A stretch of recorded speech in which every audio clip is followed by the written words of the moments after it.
Back in the kitchen now with Christine Broderson and one more wonderful chocolate recipe, Oreo truffles. I love Oreos. Oreos in anything are fabulous. Yes, and if you dip them in more chocolate, they're going to be good. Exactly. So this is super easy, and it looks really complicated, which you have to love. So it's just one package of Oreos, and if you don't have a stand mixer, crush them ahead of time. Okay, like in a food processor or in a food processor, hand? or shove them in a bag and pound them with a meat mallet, and they'll be just fine to stick in your hand blender. I've got two double boilers going over here, Christine, and we're melting two different types of chocolate. We have white chocolate, which we're melting very carefully because that's a little touchy to work with, and then we have some really nice quality darker chocolate that we're melting. And you always do the double boiler method when it comes to melting chocolate. Because if you do the microwave and you're just 1 second over, you're really going to ruin it. Now, what I'm adding to the Oreos, and you're going to say, boy, that's just not enough. Believe me, it is.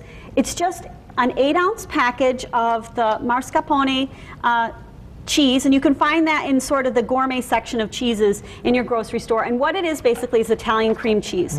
Why I use it instead of regular cream cheese is because it's just less sweet, and you got sweetness in the Oreos, you don't really need it.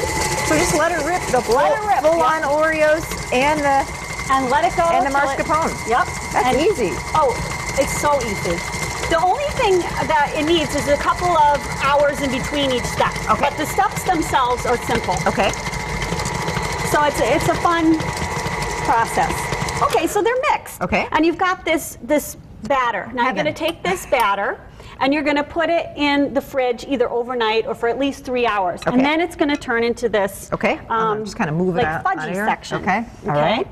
And what you're going to do is just take your small cookie scoop. Oh, we got an Oreo on the cake. Oh my goodness. That's okay. We'll have to eat that. Wild Oreo flying. And you're going to roll them. Okay. And you just roll up the balls. Okay. Okay. And then once you have them rolled, you can put them in a flat sheet. Okay. And then stick them in your fridge overnight or for several hours. They'll come out nice and hard. Okay. And then you're going to dip them. So, over the years that I've been making truffles, this is a little trick that I learned. I'm not a chocolate expert, but this is just something I tried. I found these are for dipping cookies. Okay. But this is why I like them. You take your completed truffle, and you can just see how it just fits in there so well, a little truffle ball. And you could kind of swirl it on top, right in your control in the pan, and then place it back on your little square of parchment paper? Little square of parchment paper.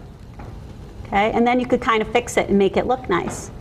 Okay, and why I like these little cups too is if some of your Oreo truffles or any truffle that you're making started to come apart, if it came apart in your big pan, you're going to have to deal with that, and then it kind of looks yucky on your truffle. Great here, idea. if it falls apart, just throw this much away. Dip it in little bowls. Put a little bit more into the bowl after using it. And now you can even put like more chocolate on top if you're afraid to turn. And I use a little baby spoon to turn it because love that tip too. White chocolate is ready, and this is the thing that really makes it look kind of like Oreo-ish because you've got the white and the dark. And this is another great tip when it comes to piping, and we're about out of time. Put your piping bag into like a beer glass. Yep, a tall glass, and ready to go so that when you're filling it, it's easy and you can hold it. That's a little bit hot, so. But anyway, we've got some of the truffles, I should say, already plated up.